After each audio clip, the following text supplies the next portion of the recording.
if you're going to come late, it means you're not respecting our time, so don't join in, go home. But that's how it was. That was just the standard that we set, that there's a false perception on social media that people are thriving and smashing it. But then I speak to these people and I realise they're not smashing it, but they feel they have to be brave. Where I failed as a leader, I didn't have that. I had no empathy. It was more a case of, we're going this way at this pace with me or not. Leon, welcome to the pod. It's great to be here. Thanks for taking the time out. So look, I'm really excited about this conversation, and I'm going to try and introduce you and do your experience justice here. But you've gone from professional rugby player, playing at the absolute top of your game for England, for Leicester Tigers, through to being a CEO, a founder, an author, a PhD student. You know, you've done the full works, right? But today we want to get under the skin a little bit. So that's the plan. And look, I just wanted to understand, first of all, you know, you've obviously achieved great things in two different careers. So how have you done that? That's a great question to get started on, because I actually don't know. I sort of look back. I'm one of these people that never stops, press pause and look back and reflect on the journey that's been taken. I'm always, what's the aim? What's the target? Get there, achieve that, great. What's the next aim? And just keep moving forward. And I don't think I'm any different to my peer group that I either played sport with or I work with, always striving to go forward. But occasionally I'm sort of forced to press pause. And that might be like I had an operation recently and it sort of knocked me off my feet for a couple of weeks. And then I just stopped for a little bit and I was told just to calm down. And then I took a moment just to look back and think, wow, a fair distance traveled, but don't rest on your laurels. What's next? So I'm definitely always thinking what's next. But I don't know if that was in me from a young age, but that's just part of being caught up in the whole environment that I've been involved in. Yeah. But you obviously were a professional athlete from a fairly young age, right? So, those mentors that took you on that journey and believed in you, and maybe you didn't even believe in yourself. Can you remember those individuals and how they helped you to kind of shape your early years? Yeah, absolutely. So I signed pro at the age of 16 and it was in rugby union, and I didn't really know anything about rugby. No one in my family had played rugby. I'm a footballer at heart, a failed footballer, I might add. So my dream was always to play football. All my mates played football. I played football, and I'm from Coventry, so playing for Coventry City to emulate the 1987 FA Cup win, which is fast in the memory going away. But my school, really weirdly, only played rugby. Oh, right. For a state school, because it's normally a public school sport. For a state school, they played rugby, and I hated it. I had no interest in it. It looked barbaric, it looked brutal, but I was forced to play because I was quite a quick runner, and I didn't mind the hustle and bustle of getting stuck in, and those two ingredients are quite key ingredients when you're thinking of what a rugby player looks like. But then if I go back to then, it was never a career choice because the game wasn't professional. Right. So football, you dream as a lot of young boys, I want to be a professional football player. No one was dreaming of being a professional rugby player because it wasn't a thing. Even people who played for England at the time had jobs. They worked in the city, and then they'd be released to go on tours or play at the weekends. It was always done, on the side as a bit of fun. So it was never a career choice. Right. So the timing really worked well for me. That I got selected to play for England schoolboys under 16s. Reluctantly, I might add, I was sort of a reluctant. I got picked, and I feel bad for it now because I was like, I worked hard, and I think my natural ability got me selected, and I think I was a little bit different because I didn't mind getting stuck in. But it was only then when I realised the opportunity that was in front of me and other people around me. I say forced is not the right word, but they were like, so to say, shake me, what are you doing? You've got an opportunity here. If you're not careful, it's going to be gone and you'll regret it. And I think I needed that, and I needed those people around me, because if I didn't have those people around me, then we wouldn't be sat here now. But you obviously had the belief in yourself from an early age. I had the belief in myself, regardless of what it was, not an arrogance, but I had the belief that if I put my mind to something, I would work really hard at it. And whether that would have been football, whether it had been that, I think back to my GCSEs or whatever it was I did, I was very focused on being the best I could possibly be at that, whatever that thing was. Right. It just so happened that my focus turned to rugby at a time when the game turned pro, and I had some great people around me, and I was sort of in an environment. So I feel there's lots of sliding doors moments, and luck or opportunity, whatever it may be, I was there at the right time, at the right place, and with the right mindset, I suppose. Yeah. So it's interesting though, isn't it? Because, you make your own luck. That is true. So at a certain point, you've got to have added into that mix, on top of the kind of raw ingredients, you've got to have added hard work, right? And yeah. Where did that start? I worked hard from as young as I can remember, I had numerous paper rounds. When my mates were going on holiday and they couldn't do their paper rounds, I'd go and do their paper rounds. So I'd go and do mine, and I'd go and do theirs as well. And I remember even if my friends were going on, if they were away, I'd go and stay at their house and do their paper. I had this just drive just to want to earn, but also to work hard. I always felt like I was never the smartest. Yeah. So, but what I could do is I could be the hardest working all the time. That must have come from my dad, maybe, I don't know, or just the environment at home. But I've always had that. Right. A clear mission to make sure everyone got their papers. Yeah, absolutely. Yeah. The paper boy. There's actually a game called the Paper Boy. I remember on a Spectrum, ZX Spectrum it was, and I remember thinking, oh, that's me. Literally just doing the papers every morning. Even the horrific paper round where you've got to deliver 1,000 papers on a Sunday. Of course. I even did that on top of working during every holiday there was. Like labouring or doing so from a young age, like doing all that sort of stuff. So I don't mind the graft. So you knew you had that ability to graft, and then you recognised as you started to get into rugby that you had the raw ingredients to be good at the game. Yeah. And then how did your kind of mindset shift around your approach to actually playing? Because at a certain point it must have gone from this is fun to right, I want to take this seriously and commit to this now. Yeah, I think playing for England, schoolboys at 16. It was the first time I'd never got picked. So I'd always been, as I say, I was a reluctant rugby player. I was quick, so the school made me captain because I think they felt that would make me flick a switch in my head that, he might want to come more if he was captain. And at that age, it's quite easy. You stand out. If you're quick or you're big, you stand out, so they make you captain. Regardless if you've got leadership skills or not, if you're just good, you get picked. So I was captain of my school team. I was captain of my club side. I got captain of Coventry schools, and I went through that way. And I was getting put through this, and it wasn't until I got picked for England's schools. And I didn't get picked. I was in the England squad at 16 group, but I didn't get picked for the first game against, I think it was Portugal. And I was devastated. And I tried to make out that I wasn't that bothered, but I was devastated that I hadn't been picked. Thankfully, they made one change for the match the next week, which was against Wales at Twickenham. So again, about these sliding doors moments, they only made one change and they beat Portugal. We beat Portugal by a lot. I was the only change, so I played in that match at Twickenham, and that's when I got spotted, if you like. Right. So if I hadn't got picked for that game, again, different moments in time, but for that game, a classic 11-all draw at Twickenham, but then I got invited over to Leicester Tigers to see whether I wanted to play for them, or my dad liked Wigan Rugby League. We used to watch that on TV, so I had the choice to go to Wigan Academy or Leicester Tigers at that age group. I ended up choosing Leicester Tigers. And the rest is history, right? Absolutely, yeah, the right choice. So then you scaled from England schoolboy into Leicester Tigers and beyond, right? So, and then when you think back now and you entered that kind of dressing room, that environment for the first time, was it one of those moments you instantly recognised that this was a completely different standard, or how did that actually materialise for you? Yeah, I remember my first playing for the Colts. I went over and played for the Colts, so they don't think they do that anymore. Like the under-19s, and it was a different level to what I'd played before because everyone was good. Right. You know, you play for your school team, you'll have like 5 good players out of 15.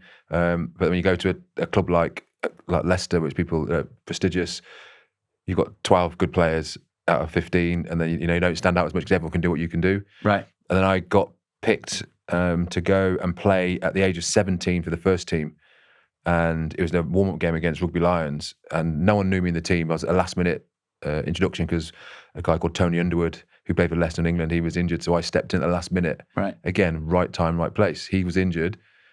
Coach comes out, Tony's out, we're a man short, who can play? I was with a guy called Neil Back, who was my early mentor, also from Coventry, also from Barker Burt's my junior club. He used to drive me over to Leicester every Tuesday, Thursday to train. Right. So I was around people who had the most professional mindset you will ever see. So I'm learning, I'm listening and learning all the time. Because I was with him, Tony Russ comes out, we play a short, and Back was like, Lloyd, you'll play. I've just done a training session. Lloyd, you'll play. He's like, I don't think he knew who I was. Like, what position are you? Like, yeah. So I ended up going to rugby to play against Rugby Lions, and I walked in the change room with all you sort of heroes who are in that team, really. Yeah. And they don't know who I am. I'm a kid from the youth team, and I remember I sat on the floor because I didn't know where my seat was. So I just sat on the floor looking at all these grown men. And I'm 17, but I'm tall, skinny. I'm still very young. But there's these grown men who I'd seen on TV, and I'm thinking, what am I doing here? But it was awesome. So I played that game. I saw the first tackle go in. Someone got knocked spark out cold. Right. And that put a bit of fear in me, thinking this is like the big league.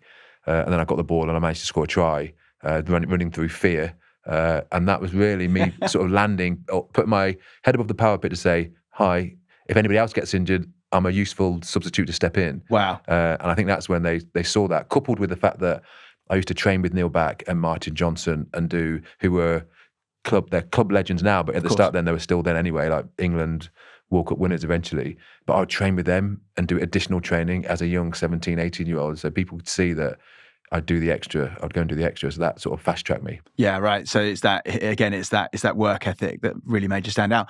But what about the culture that you walked into there? So you walked into that environment. You obviously saw that everybody was very capable. Everyone had a certain skill set.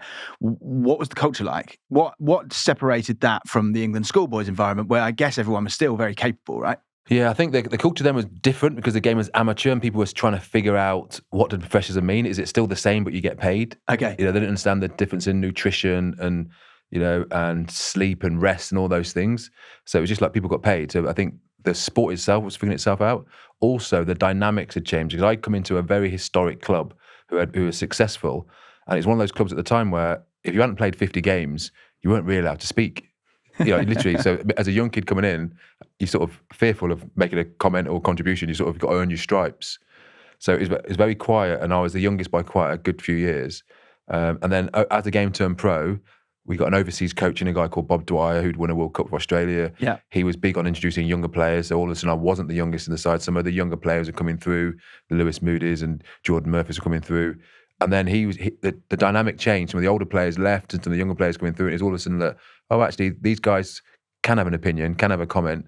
They've earned their stripes. They've shown that they work hard in training and they put it out on the pitch as well. So the dynamic changed. It became a more inclusive environment where not run on fear. Like you weren't scared to make a mistake or weren't scared to say anything, which I think it may have been before that happened, but professionalism changed that. And I think that was a real game changer for us because Martin Johnson was made club captain, and then he went on to go and do amazing things. We went on as a club to go and do unbelievable things as a squad. Of course. We had so many internationals, so many England internationals, so many, Samoans and Welsh and Irish all the way through. So the standard was just a great environment. The standard was always high, and it's always just everyone was nudging each other to be better, right, all the time. So that internal competition was off the chart. Can you give us a real example and try and bring that to life a little bit though, right? Because I think about that in a business context, and everybody wants that internal competition, and not in a dog-eat-dog way, but in a friendly competition way, right? Yeah. But it's very hard to achieve. In a sporting environment, I suppose it's a little bit easier. But how did that actually manifest from what you saw?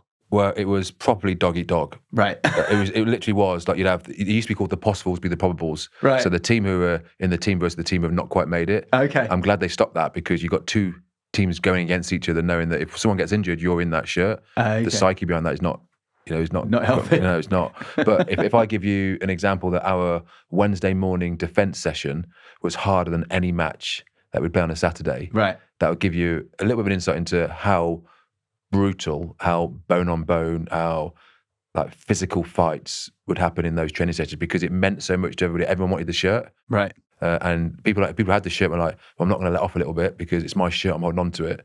I don't know if maybe the coaches created that culture, maybe the senior players created that culture, but it was brutal. And I know that it was very different to other clubs because other clubs used to talk about it. When we'd go and meet up for England training with the hours, they'd go, what are you guys doing? Like the guys would be getting stitched up on a Wednesday or injuries happen on a Wednesday. That's the risk that people injure themselves. The game's played on a Saturday, not on a Wednesday.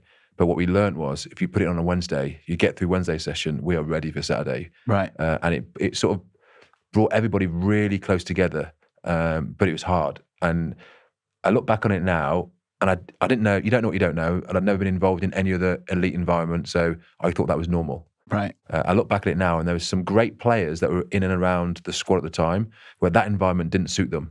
You need to be you need to have a certain, I would call it the top 2 inches, you need to have a certain mindset to step into that arena on a Wednesday training, and it's not even a game, and then back it up again on Saturday. And some players left the club to go and play elsewhere because it just wasn't a right fit for them.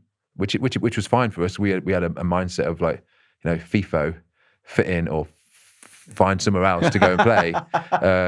But that was driven by the players. This is what it means to play here. This is what you got. These are the non-negotiables. This is what you've got to do to play at this club. If you don't like it, that's absolutely fine. Go and find another club. But how did that actually get permeate through the environment? Was that in conversations as a team? Did you come together and decide these rules and these standards, and then say, right, we are gonna hold these standards. Anyone who's not demonstrating these set of values and behaviours, that they're out. Is that how it worked? Absolutely, yeah. But I think I wasn't involved in those conversations because I was a young player coming through, still trying to prove myself. So I think that got passed down from different generation to generation what it meant to wear the shirt. There's a history of Peter Wheeler. There's people who've been through the club like British Lions and Paul Dodge, who are just legends of the game, not just for Leicester but for England and the Lions. And they passed that down. They passed that down to their younger players, which were older than me at the time. They held it. So it meant you're a custodian of the shirt. When you receive the shirt, when you pass it on to somebody else, it's got to be better. That's a big thing that people talk about all the time. So the standard was set by the players, not by the coaches. Right. And I don't know if that's different to other clubs, but it was the players that set the standard. If you turn up late, I was there before when someone turned up late, tried to join the session, and they went, "We'll see you tomorrow." Yeah. Don't join the session late. If you're going to come late, it means you're not respecting our time. So don't join in. Go home. Start fresh tomorrow. Right. Now that would be embarrassing for a player to turn up there and be told to go away by the players. Yeah. But that's how it was. That was just the standard that we set. The non-negotiable. How we spoke to, the kitchen staff and how we spoke to the kit man. How we spoke to everybody else. There was banter. There was respect throughout. Yes, there was absolutely brutal banter, which was great. But there's an element of respect, which was, no one person is bigger than the club. Right, amazing. I assume you had to earn that respect, and then once you've fit in and you've shown that you're part of the team, then you're in and you're embedded. Absolutely, yeah, and that takes time. You can't, if you're a superstar player, even the superstar players we signed would come over. We signed Joel Stransky, who won a World Cup for South Africa, dropped a goal in the last minute to beat New Zealand. He came over and played for us. So for Leicester, it must have been very weird for a superstar from South Africa to come over, but he got stuck in. Yeah. And the forwards are the ones you had to prove yourself to. They liked him because he was a tough South African player, didn't take a backward step. So no matter who you were, you had to prove yourself in training. It's amazing though, right? Because then you look at the outcomes. What was it? 4 league titles back to back. And do you think it comes from having that real hard edge? What would you put it down to? I think the hard edge is, I think there's a sprinkling of, we had some superstars in our side. We had some superstars, English ones, the core guys. At any one time, we had 7, 8, 9 guys in the England Test team. Sprinklings of Samoans, Welsh, Irish, then some overseas, so some Kiwis, some Aussies, some influential Aussies.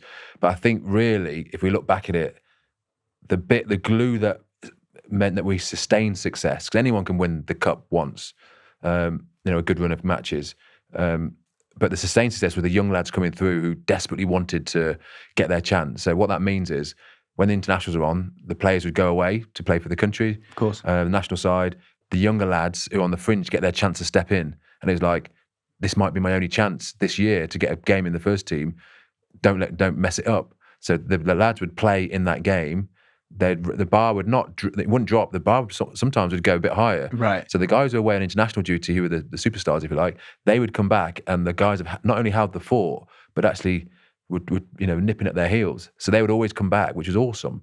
They would come back, and if they weren't playing, they'd come back and watch us play for the club in a club fixture, knowing that it's in safe hands. We're in safe hands. I think that competition for places and the younger lads, which didn't get probably recognised visibly at the time, but then as time went on, became superstars themselves, went on to play for the first team, went on to play for the national side. I think that was a succession plan, a pathway for young players coming through. Unbelievable.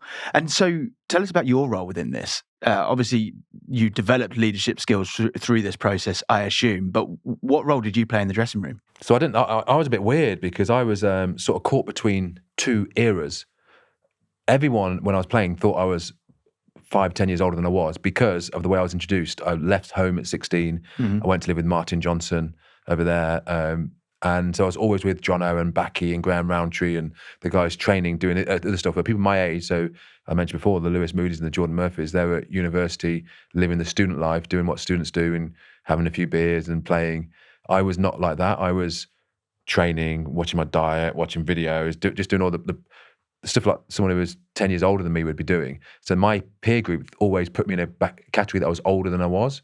But I was desperate to be recognised as, no, I'm the same age as everybody else. So I ended up finding myself in between. So I was the guy that if the younger players and also my age group had any issues or there was unrest or something wasn't quite right, they'd come to me. Right. And I could then be the voice to the senior players because I'd already earned my stripe to the senior players because I'd been there, a long time before the young guys come through. So I was sort of that middle person. So yeah, I didn't know that at the time, but I was just sort of felt like I was not kept the peace, but I could also, I must have learnt this by being there, but I could identify if any of the people were just off, something wasn't quite right. Or someone needed a kick at the backside, or someone needed an arm around them. I could sense the senior guys, the younger guys. I could get a feel for what was going on in the squad, and I really enjoyed that part of team harmony. If there was a bust up in training, which there quite often was, I felt like I'd want to find out. Okay, there was a bust up in training. Great, is everyone okay now? You've had a shower. You've had some food together. Are we good to go? Is that been squashed? Yeah. And I found like I was sort of doing a lot of that stuff without realizing. Because I didn't want. I loved what we had. I loved that harmony. I didn't want anything to break that harmony, right? Because that was our successful. That was our. You were the glue. Well, it's interesting because I guess in that tough environment where everybody's being pushed and it's got a real hard edge, you need people that are also providing that kind of supportive care, right? Yeah. Otherwise, people will buckle under that pressure. I guess. Yeah, but I suppose at the time you don't know it. You don't know you're doing that role. You sort of just find your. It was interesting because I did a TED talk, and I picked out 4 key positions in our team as around what makes a great team, high-performing team. And I talked about the cornerstone, the person that does the hard work, probably goes unnoticed, the invisible team member, but you need them. And then I talked about somebody who does all the hard work, runs around 100 miles per hour, the worker bee. Then the decision maker being the general or the CEO in sort of corporate world. And then the finisher. So in sport, that was me. I scored the tries. I got player of the match, and I didn't really get that dirty because all the lads did the hard work and I would be the person getting all the glory. Similar to a salesperson, I suppose, in the corporate space. But so I put myself as the finisher in that TED talk, and the lads, and I shared it with the guys when it got released by TED, expecting to get loads of abuse from the lads, quite rightly. One, because I only named 4 people. There's other people in the team, but I only picked up 4. But one of the things that was really important to me was one of the lads came back and said, it's interesting because I never saw you as a finisher. The person scored the tries, even though I did do that. He said, I always thought of you as the glue that kept us all together. And inside I thought, I didn't know if that was an insult or a compliment. I thought about it, I thought, that's awesome. Yeah. I think I'd rather be known as the glue than the actual finisher. Of course. So, but I didn't see myself as that. Very good. And then, so you've reached the pinnacle. You've got into the England squad. You've played 5 games, and then you've got a career-ending injury, right? And I imagine that must have been incredibly difficult to deal with. But can you take us back to the moment when you realised that this was the end of your career in elite sport? Yeah. So I think I'd had 6 or 7 operations on my right knee up until that point. The first one was at the age 20. So I always felt like, as I kept having my knee cleaned out and had some damage, articular damage in there, that was going to be the injury that part of my body that ended my career. And as all rugby players, I've had shoulder reconstructions, I've had all sorts of other stuff go on, but that was the one that was, because my speed was one of my superpowers. So if my speed was going to go and that knee was going to go, that'll be me done. Ironically, it was my left knee. I got tackled in a match and my left knee went. And I remember getting off the ground thinking, first thing I always do was check my right knee, see if it was okay. And it was fine. I thought, thank goodness it's my right knee. It's okay, it's my left knee. So I went for surgery with a surgeon who was a great surgeon, the best around that we used all the time. So he knew me very well. He's operating on a lot of part of my body. And I went under the knife, genuinely went under the knife, thinking it was going to be a quick clear out. I've had loads of knee operations, clear out back for the quarterfinal for the club in a couple of weeks' time. But when I came round from the anaesthetic, he was stood there waiting for me and said, look, I've got some bad news for you. Because your right knee's been damaged all these years, it's altered the way that you've ran without realising you've overcompensated. Right. So you've worn down all of your medial side of your articular cartilage on your left knee. That's possibly worse than your right knee. And I was like, what? I was blindsided massively. If it had been my right knee and I went to the knife, I'd have gone there thinking, if when I wake up, there's a chance my career could be over. And I was 30 at the time. And I would have thought, I've had a good innings, but, if I come through it and I can maybe get another couple of years, great. Because of my left knee, the thought never even entered my mind. Right.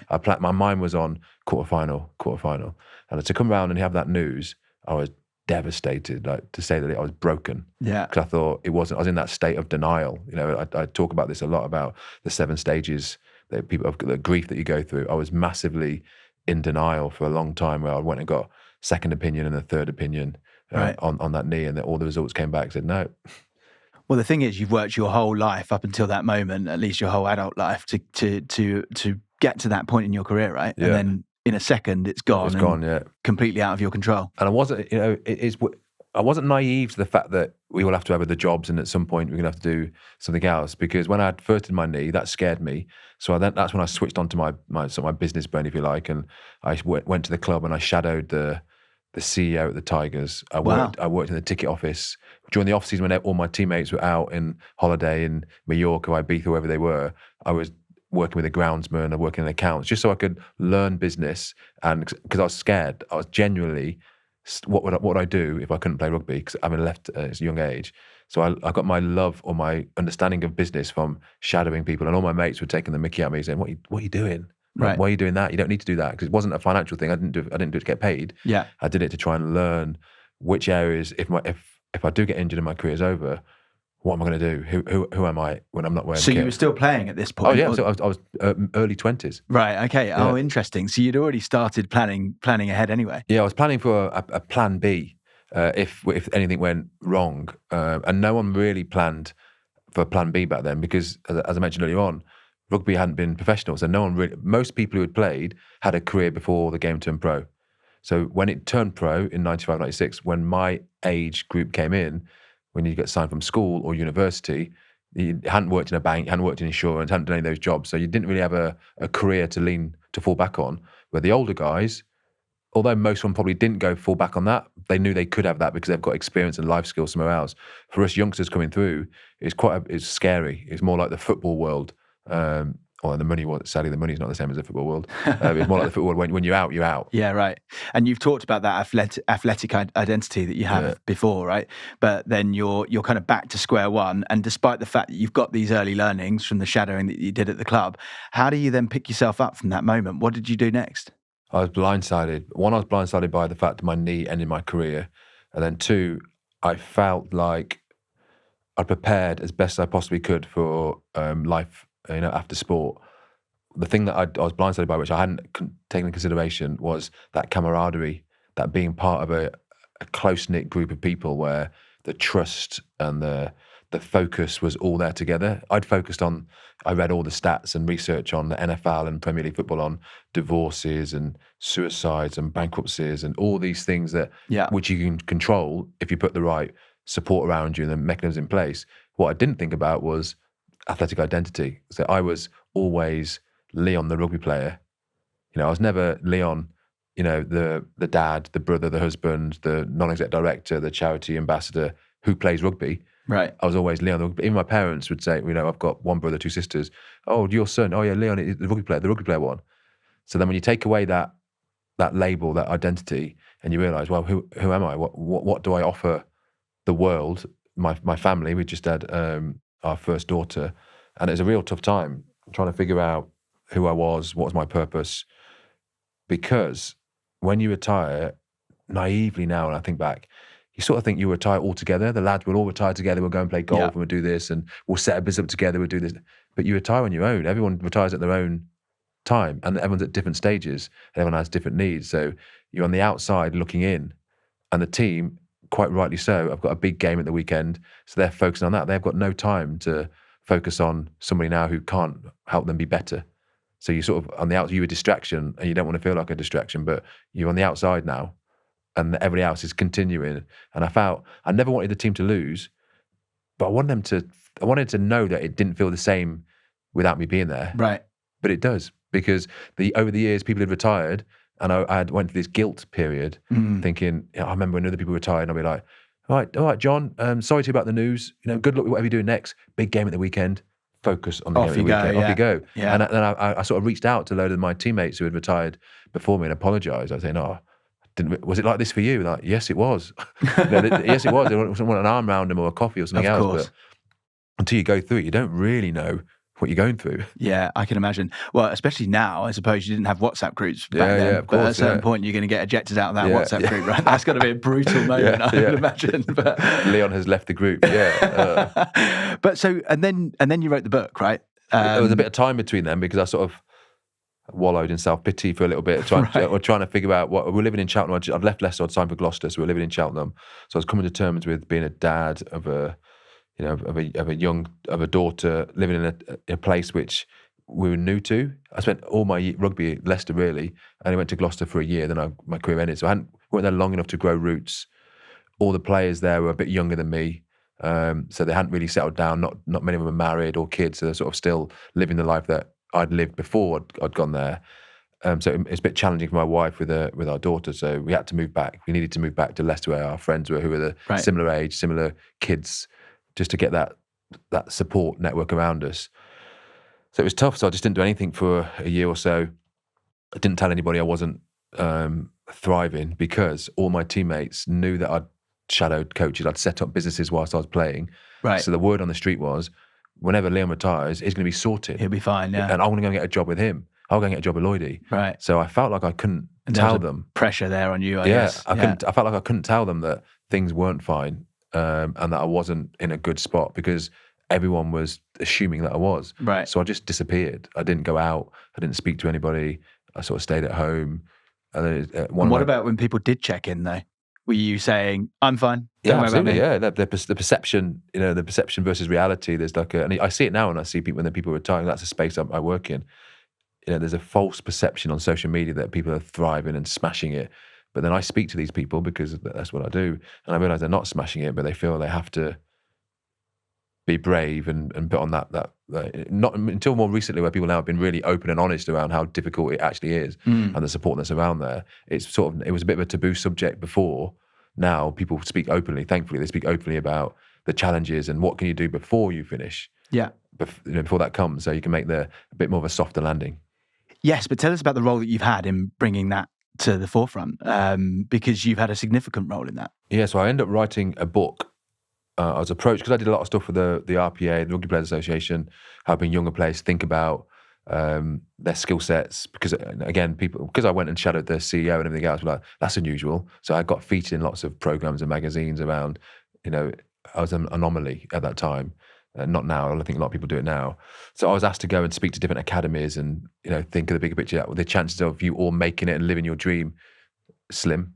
So what's your plan B? And then I remember saying, we changed when I was at Switch to Play with this charity which we set up, we changed the terminology around plan B to an extension of your plan A, because if you'd go and talk to a young athlete, and I was delivering sessions at the Premier League at the time to all the Premier League Tier 1 academies, so I'd be at Man City and Arsenal and Man United and Chelsea and everywhere. And if I go and tell a young player who's 15, 16, what's your plan B? No one wants to talk about that, because that means they've failed at plan A. So no one at that age, and also the coach, the manager didn't want you to go and talk about that, because you want them to stay focused on task. Yeah. So just by changing that, the narrative around, this is not what I'm going to talk to you about. It's not your plan B. It's about an extension of your plan A. What we talk about now is going to make you a better football player, because you're going to have something to focus on outside of your football. All of a sudden, people are like, oh, and they started to develop that sort of stuff. So I ended up writing a book. It was called Life After Sport: From Boot to Boardroom. Right. My target audience was my players. I wanted them to learn from the mistakes that I'd made, and also the research that I'd done at the time. However, the challenge was, it got picked up by the corporate world. Right. They loved it, about teamwork and culture and all those non-negotiables, which came as normal for elite athletes. But the players wouldn't read it, because it was life after sport. So they were waiting to read it after they'd finished playing. Where really the idea was, read it now, so you're better prepared for life after sport.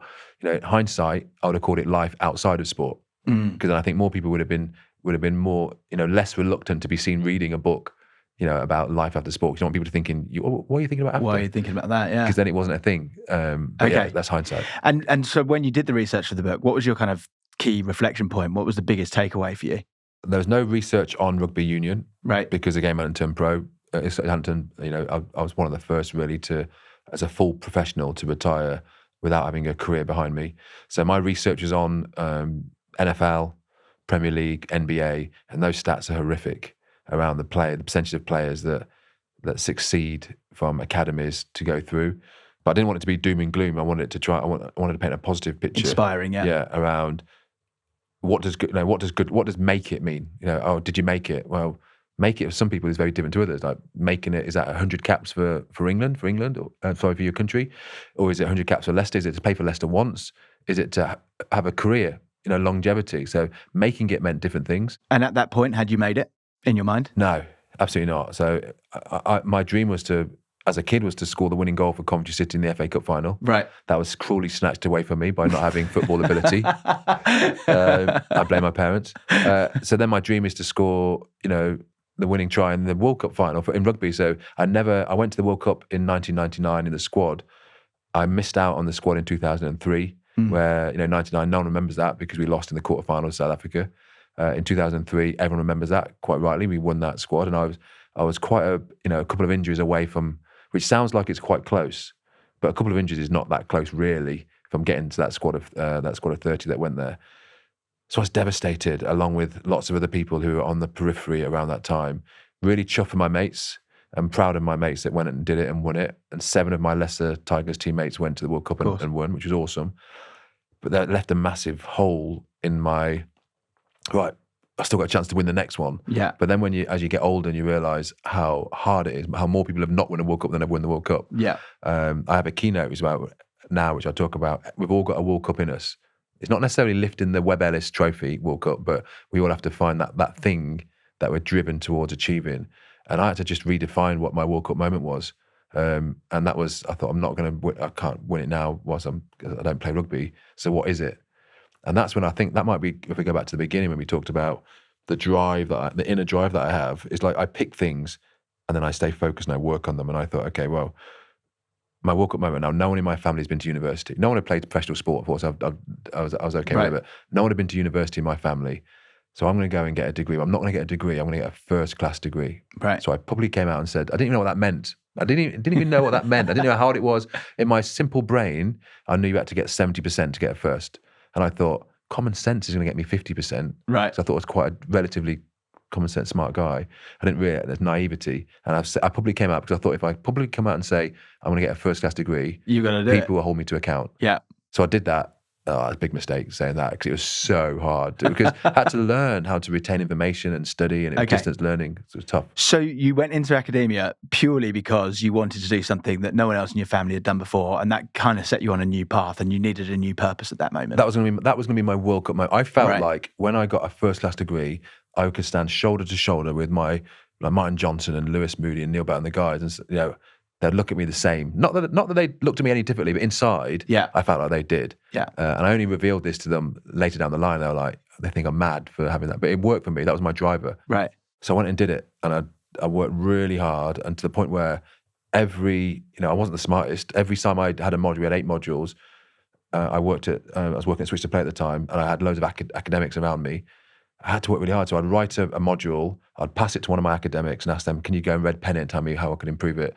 They'd give me back. I'd write it again. I'd give it to another one of our academics. So these are doctors and professors who worked at Switch to Play. Of course. So by the time I'd handed in a module, I'd written it 3 times versus my peer group, my students who'd written it once. Of course. So it might have looked on the outside like, oh, I achieved a first-class degree, but I worked every single one. So my dissertation, I probably read that 5 times. It needed to be on point. Right. So I just worked hard. So I was never the smartest, but I definitely worked really hard. So would you say you're a perfectionist? And sadly, I am. I'm trying not to be at times. I think I'm learning not to be now. I think I don't need to be. I try not to be as much. And do you drive that into others around you, or is it more holding yourself to a higher standard? I think I see it in other people, and I enjoy seeing it. I see a little bit of me in them, and I don't want to hold them back. I think we'll all figure out our own journey at some point. Right. I think I try and help people understand that play to your strengths and also play to other people's strengths. You don't have to be the expert in everything. Like if you've got somebody who's great at finance, don't go on a finance course. Employ someone who's really good at finance and stick to the area that you're good at and just be the very best at your area, which I've learned probably post rugby. Right. So then let's fast forward a little bit. So today, you've had multiple careers and you still have multiple careers. You're a non-exec director, you're a founder, you're a business leader, you're a business coach, you're an academic, you're an author. It's pretty mad when you consider all of that, right? So what is the kind of string that pulls it all together now? What's your new World Cup moment? I thought my PhD was going to, I did my undergrad, and then I realised when I was shaking the Chancellor's hand, I felt like I I was a fraud, that I didn't aim high enough. Right. So I decided to do an MBA because I thought, what's the best degree? And everyone was telling me it's an MBA. Right, I'm going to go do an MBA. Didn't tell everyone my aim was to get a distinction, by the way, I'd learned from previously. So I did my MBA, shaking my hand with the Chancellor, and I felt, nah, Still not it's enough. not the same as the lads who lifted the trophy. But it was really hard. It was really, really hard, the MBA. And I thought, I think I'm done now, academia. Like, I need to go and earn some money because I was spending so much time just trying to upskill myself. Then I got approached about doing a PhD, utilising my expertise in sort of career transition and leadership. And I thought long and hard about it. I thought, is this the World Cup moment? Is this the piece that, even though I've got those other things, is this the thing? And halfway through doing it, I think I realised that there isn't one. There isn't a World Cup moment. I think there isn't one. There's multiple. And you just keep touching them and you just keep changing and reframing them. It's the journey that I enjoyed. When I get there, I'd be disappointed that I'd achieved it, which is a really weird thing to say. Like, why would I be disappointed that I've got a PhD? That's madness, right? But it's so funny though, isn't it? I was having exactly this conversation with somebody just recently who achieved something amazing in January this year. It was like well beyond expectation for themselves.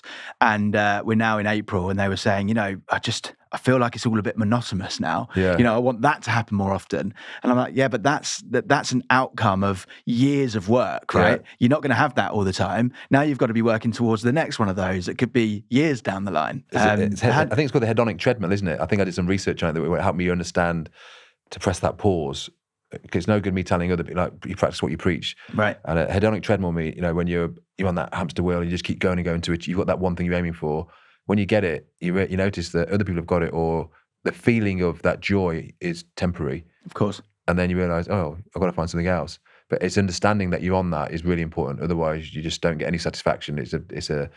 It's disappointing. But how do you reframe that though? Because even calling it like a treadmill or a cycle or whatever, it has slightly negative connotations for a lot of people, right? They could think of it as monotonous. So how do you reframe it so that is the purpose and that is what gives you the drive? I think with COVID helped me change that because you have to pivot, different things as well. Like I always had this, I call it a castle on the hill. What is the big thing that I'm aiming for? And we did it in rugby. So our castle on the hill might have been to win the league. So to win the league, we know we needed to score 67, on average, looking at history, we need 67 points. So we'd plot the journey and we'd celebrate little bits on it. We wouldn't wait till the end of the year because you only celebrate once. Right? So, and what's the point? Because it's hard work. We realised when we fell short a couple of times of not winning the league, and then we tweaked a few things, then we won it consistently pretty much every year, and we won European Cups back to back. And that's because we celebrated, we chunked things down. Said, right, to win the league, we need 7 points regardless. So this period, we need 14 points here, we need 25 points here, 11 points here. But bear in mind, we're going to lose our internationals, so that means it's going to be harder. So if we can nick an extra, we can get 12 points there, 11, anything above 11, we were celebrating. Yeah. And our supporters our fans would be seeing us go out celebrating after a chunk, not realising maybe we'd lost a game, but that's the end of a chunk for us, and we were 3 points ahead where we needed to be. So we'd earned our celebration. People on the outside are going, what are they doing? Yeah. But it didn't matter because we were very close. We understood what our strategy was. Love that. We knew by the time we got to the end, if we chunked and worked hard and sometimes we'd fall short. Maybe we might go out and win a game, but we didn't get the bonus points. So we didn't celebrate. Right. So we were very true to our strategy. And from the outside, it didn't matter what other people thought. It was about what we thought, and we held each other to account. So that chunking thing, I think, is important. So the big cast on the hill or the North Star, whatever different organizations call it, is when you achieve that, that's when you think, well, what do I do now? Mm-hmm. But it's about identifying those the little pieces on the way to getting there. The steps. Yeah. Okay. Excellent. And so tell us about your programs that you run now. So I met you through your BEST program, right? So what's the purpose of the BEST program? So I'm a keynote speaker, and I sort of fell into that when I retired from sport because, one, I didn't know what I was going to do, and I get asked if I'd go and do a keynote talk. I didn't know what a keynote talk was. I'd do a Q&A with somebody like this, which is relatively easy because you're talking about, you can steer that, the narrative.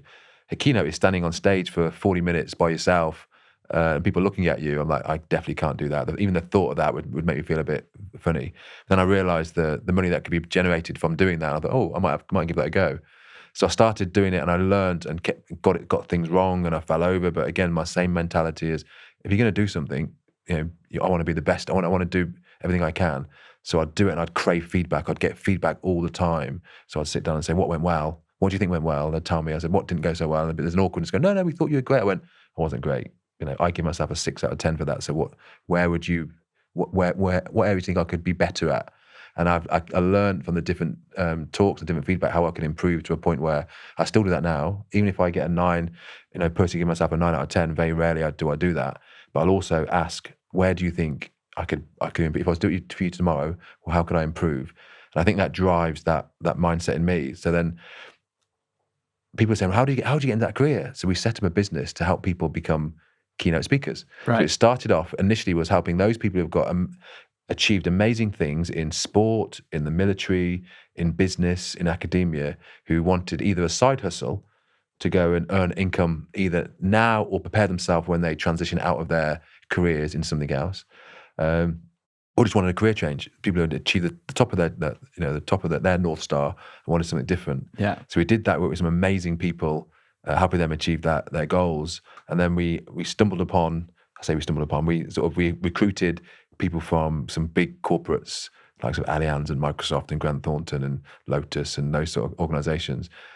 And they were saying, well, it's like in their words, it was life experience. You've been on it, so there's some stuff on there which stretches you out your comfort zone. Of course. And they were saying this has been life-changing for them, not necessarily just from a public speaking perspective, but just from the mindfulness, the breathing, the being stretched out your comfort zone, the actual going back to school and learning stuff again, which I've probably not done since they were at school or university. Yeah. And they said, how can I put my team through that? So we designed a different program in the corporate space to try and help people not necessarily be keynote speakers now, but just be better at communicating, better at climbing the career ladder, articulating internally to stakeholders, externally to different stakeholders, just being more confident and sort of battling with that inner imposter syndrome or self-limiting beliefs. And some of the tactics that I've learned and techniques that I've learned from that program, I apply every single day. Great. That's great to hear. It's been really, really helpful. Yeah. And also the process was thoroughly enjoyable. And you learn a lot about yourself, I think. Yeah, I think we try and strip people back because what we say to people, a lot of people say, oh,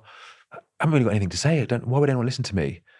People underestimate their experiences. So one of the leadership life, like the task of understanding what's got you here to where you are now in your business, right? You've gone through ups and downs, sideways decisions, people you've met, conversations you've had, disappointments, but highs as well. And that's ultimately shaped who you are. And each one of those, there are learnings that if you wanted to, you could impart and share with other people. But for you, it's just part of the journey.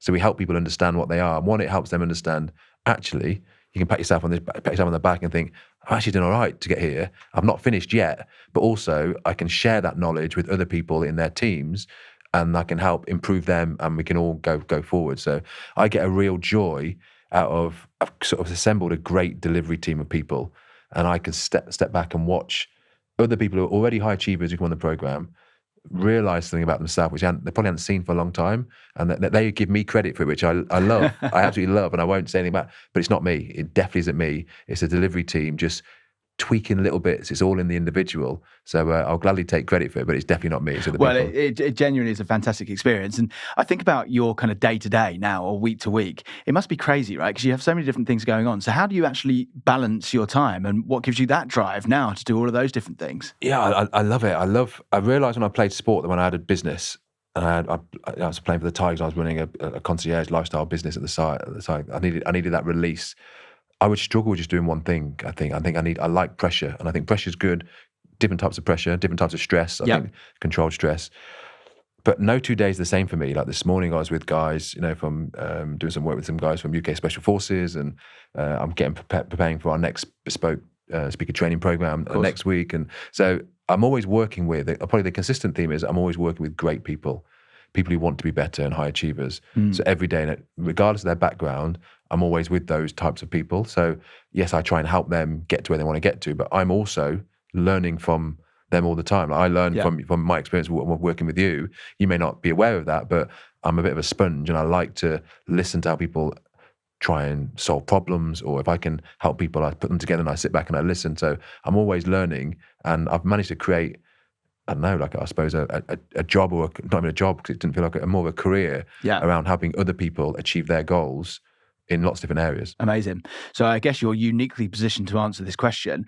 What makes somebody a high performer? Yeah, great. I think self-awareness, acute self-awareness. I always go back to, for me personally, I think that the non-negotiables for me are accountability. Right. I need to make sure I hold myself to account. I make mistakes. Hopefully I don't make the same mistake twice. But if I'm not making mistakes, I'm not pushing myself. So I think in all the high performance arenas that I've had the privilege to observe or work with, and I include the Red Arrows, the UK Special Forces, and those global organisations that I work with. There's so many similarities about people who are at the top around the drive to bring people with them, the teamwork, the effective communication, the IQ, really understanding that, the empathy, and how do you drive people through. And I've learned that post-sport. I think sport I learned about grunt, focus, does just get hard work. I think I've learned post-sport around efficiency of effort and how do you work and sort of work with different people with different skill sets and bring so that everybody wins. I think that's been a key thing for me. But there's a real trend, isn't there, on businesses trying to learn from higher performing sporting environments around how to build culture, how to build teams, how to drive standards. So what do you think businesses miss that sports teams get right? I think, that's a great question. Sometimes there's some of the things which you're together all the time, so you win, you lose in the changing room. Like the things I miss about sport, people say to me, "Oh, I bet you wish you were still playing." I'm like, "No, I don't. My body is pretty broken." I don't. Right. But what I do miss is, and this will hopefully answer your question, is the 3 minutes before the ref bangs on the door for you to go out run down the tunnel onto the pitch, where nobody else in the change room, just you and your mates, your teammates who you've worked hard, you know the strategy, you've worked hard on it, you know the game plan, you know the opposition, and you're all together looking each other in the eyes, and you prepared yourself the best you can. No matter nothing, all that your teammates want is 100% effort. Of course, that's it. And you run out on the pitch. I miss that feeling, and also the 3 minutes after the final whistle, where you look around and everyone's battered and bruised and stitches and blood everywhere, but you look around and you think, we achieved our objective. Same again next week. Right. And it's hard to recreate that in the business world. Yeah, right? Of course. Yeah. But you can do lots of things to try and bring people together. It can't be forced fun. Right. But if you get enough people, if you get like a core group of people who believe in the culture and drive the culture, the shared mission, absolutely. Yeah. So that's why I said before, it was never the boss, our head coach, telling us you've got to do extra training or the standards weren't good enough. It was the players. It was peer-led. So if you get those employees who understand the bigger picture, why we're doing it, and it only works when we all go together, then you'll see other people start to form, and the momentum. You talk about being in flow. That's when you realise you're in flow, and you notice who's in flow, but also you notice those who are not in flow. Of course. And it's self-identifying, and that's fine. Some people might realise this pace is too quick for me, which is also fine. Yeah. Maybe that's not the right environment for them. Yeah. And that may sound ruthless, but it depends what your strategy is. If you're going and you're going at speed, you need people who are buying into that same thing as well. Of course. There's nothing wrong with, other people traveling different things. Their North Star or their World Cup might be something slightly different. And I think I've learned that. I felt like everyone would think like me. 100 miles per hour, get better. And I realised not everyone's the same.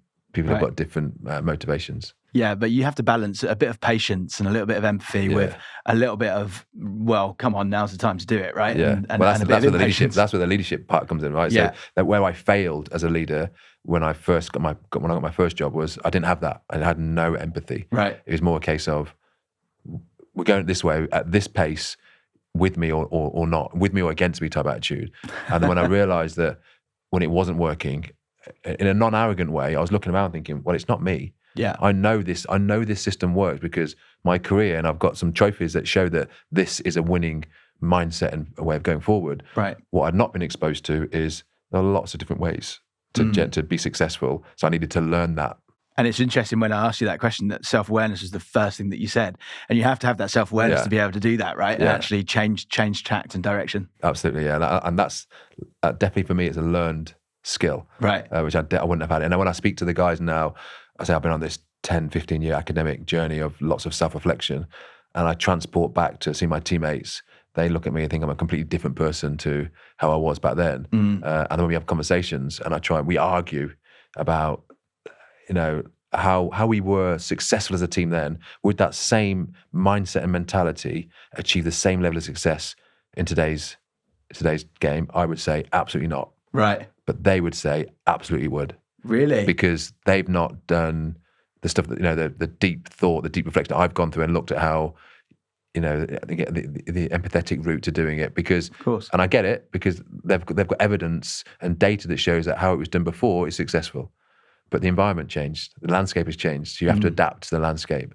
So that situational sort of leadership role. Well, it's the whole good to great Jim Collins thing, which we've spoken about in the past, right? But the level 5 leader drives sustainable long-term growth versus the opposite profile, who's a bit of a maverick but can drive short-term really great success. There's a role for everyone. It's just not sustainable. It just doesn't last, right? But that's really, really interesting. Okay, so same question the other way around then. What do you think elite sports teams miss that businesses get right? I think it's very short term. So if you're a CEO of a business, you need to get your results, but you also got a long term strategy where you're looking for shareholder return, whatever it might be. You're looking at bigger picture stuff. As an athlete, when you're in the change room, you are Saturday to Saturday to Saturday, and you have to be quite selfish in your approach, because sport is a short career. If you get 10 years out of it, that's great. That's amazing, actually. Yeah. Some people go a little bit longer. Some people are far short. The average career is far shorter, and you don't earn the money that people think you do, certainly in rugby, to retire after that. So there are elements of selfishness and being short-termism. I think from what I've learned in the business world is great to be short-term to get there quickly, but you need to be able to take a step back to look at the longer-term picture of how do we get there, who are we taking with us, what got us here won't get us there type approach. And sometimes you get stuck in that cycle of, wait, it works, we just keep doing it until it doesn't work. Yeah. Then you try and figure out, why did it not work? But it's too late then, right? In businesses, I find the good businesses don't fall into that trap. They're always doing the pre-mortems, figuring out what might go wrong before it actually goes wrong and putting things in place. Fun. And look, you're obviously a career transition specialist, right? That's your sweet spot. So for anyone listening to this who's going through their own version of the kind of career-ending injury, they need to transition into a new career, they're looking at a new job even, they've just been made redundant, whatever it may be. What's the kind of key advice that you would give to them? I've found real strength in the Kubler-Ross change curve. And it's an old model. It was developed by Elizabeth Kubler-Ross in the 1960s, and there were 7 stages. And it was designed for dealing with grief, really, catastrophic grief and death. But for me, when I was going through, I found it was introduced to me by one of my non-exec directors long after I'd retired. And it was like a light bulb moment when they were explaining to me the 7 stages. He was talking about how they used it at Metro Bank to recruit people.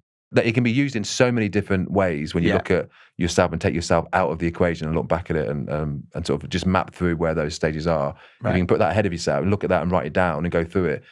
There's a valley of despair where you go down. When you go through it, you can make the valley far smoother.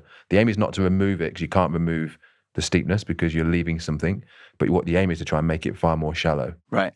And that comes from awareness. Do you know what? That resonates so much. People talk about it's always darkest before the dawn. And my experience is that is absolutely true, because you work really, really, really hard at something, right? And there is a point where you're thinking, is this going to work? Before you've achieved the success, before you've achieved the outcome or your World Cup moment, right?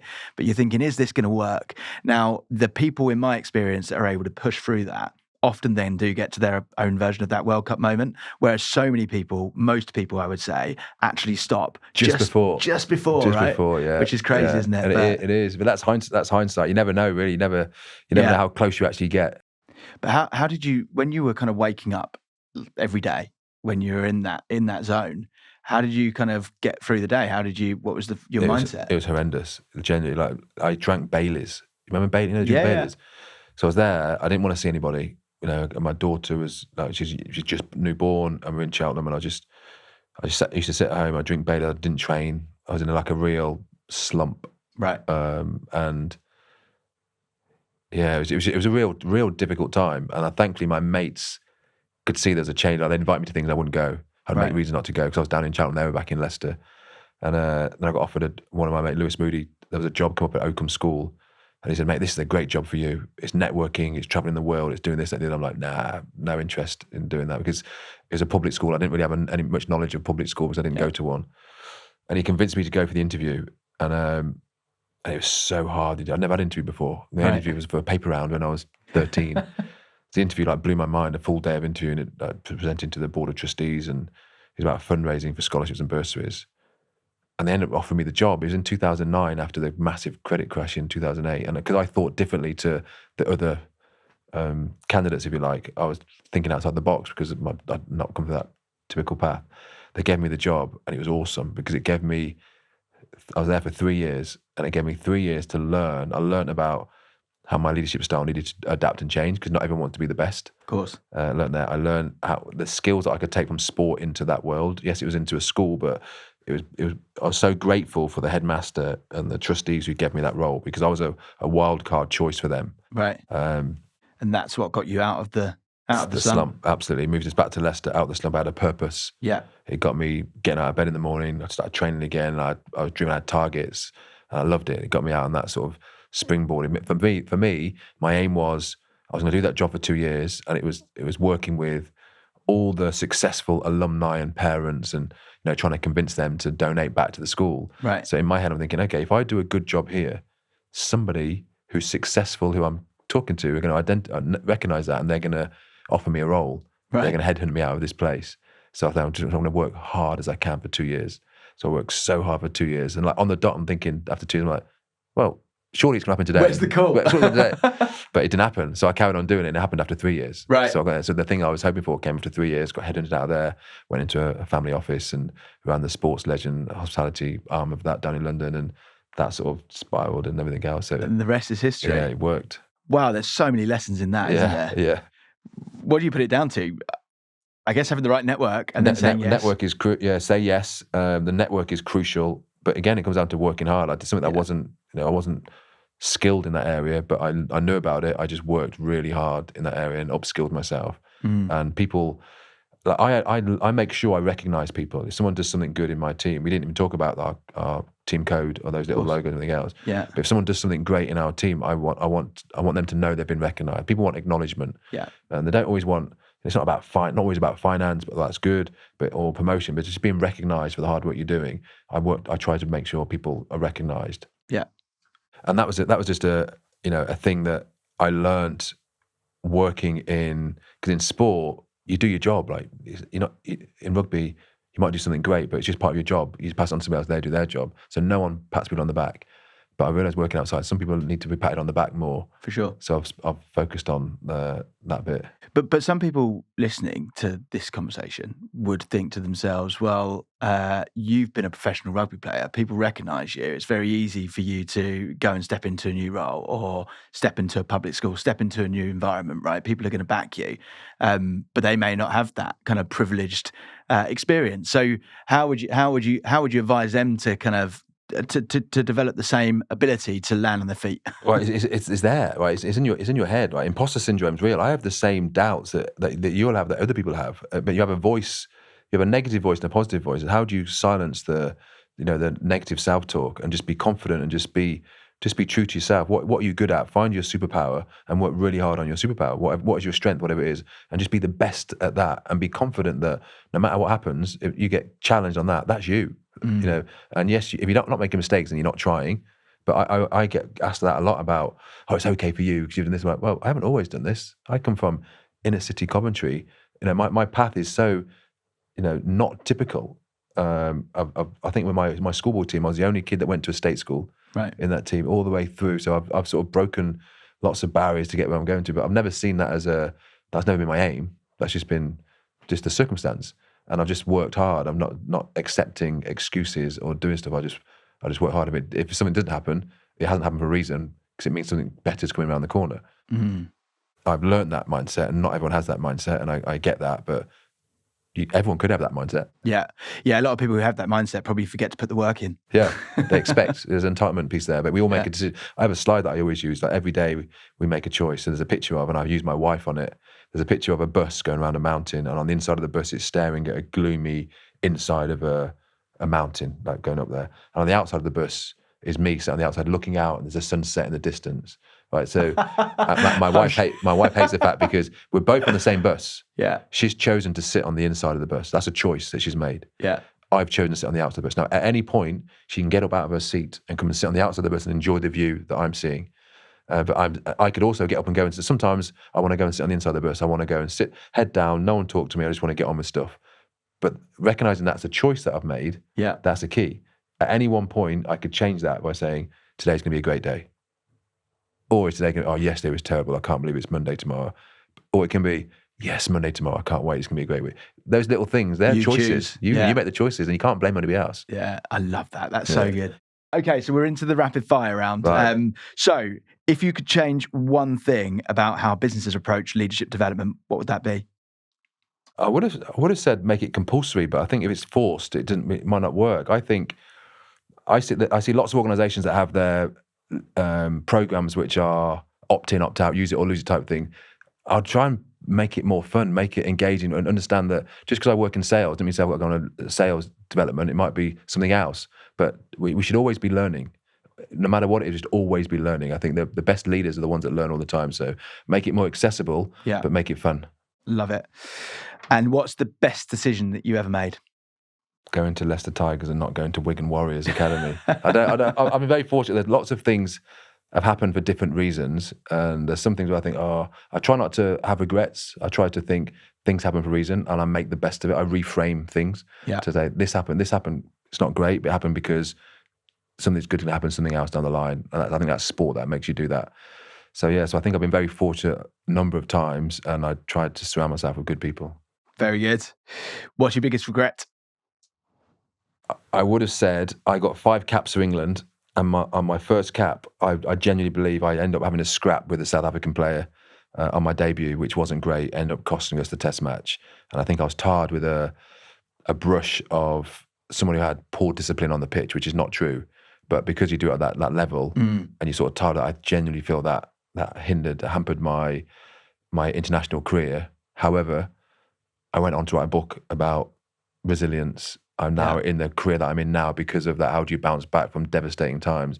So I feel like, as I said before, I reframe, that happened for a reason. Yeah. Because if I hadn't have had that situation and retaliated, I may have got 6, 7, 8, 9, 10 caps, but we wouldn't be sat here now. So my life took a different turn because of that moment. So do I regret it? I've always said yes, but when I think about it, I think that shapes who I am.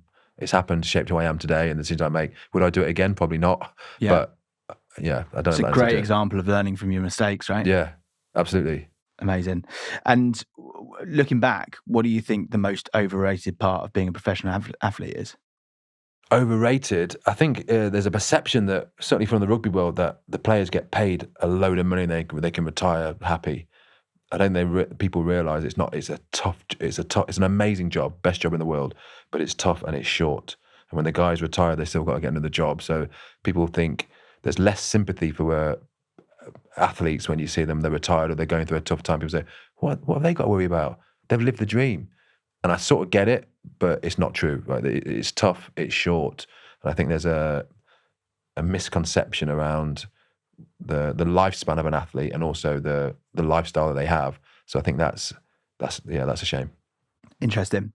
And look, you've obviously shaped your own life now. You're doing a range of different things that I don't imagine you thought you would be doing at this stage in your career. Definitely not, yeah. What do you love most about it? I love now that I'm at the age I am, I force my kids to call me Dr. Leon. They won't do it. They don't do it. But I feel like I'm not there. I feel like I am nowhere near there. Like the point for me was, if I play for Leicester, it'd be great. If I get 100 games, if I get 200 games for Leicester, if I play for England, all these different World Cup moments. Yeah. And I feel like all those things have happened for a reason to bring me here now, talking to you now. But again, I feel like this is another launch pad to go somewhere else. I think that as long as I keep that mentality, and for me, if I can pass that down to my kids as well, that life is short. You've got to enjoy what you're doing. Find the thing you love doing, and then find a career around it. That's probably my, the best bit of advice I would give to my kids, to anybody really. I absolutely love that.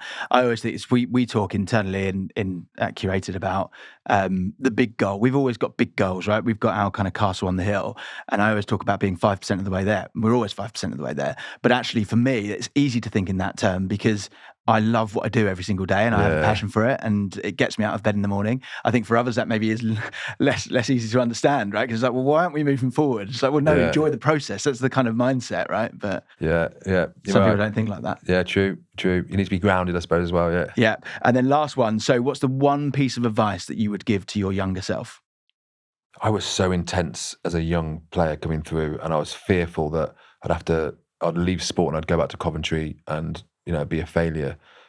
But I've had I I enjoyed it, but I'd like to enjoy it more. I think realize that we're here for a short time. Enjoy it. You're never as good as what people say, in the media, but you're never as bad as what people say, what you think either. Just ride go with the flow, ride the journey, and just have fun. Very good. Thank you very much, Leon. My pleasure. Dr. Leon. Yeah.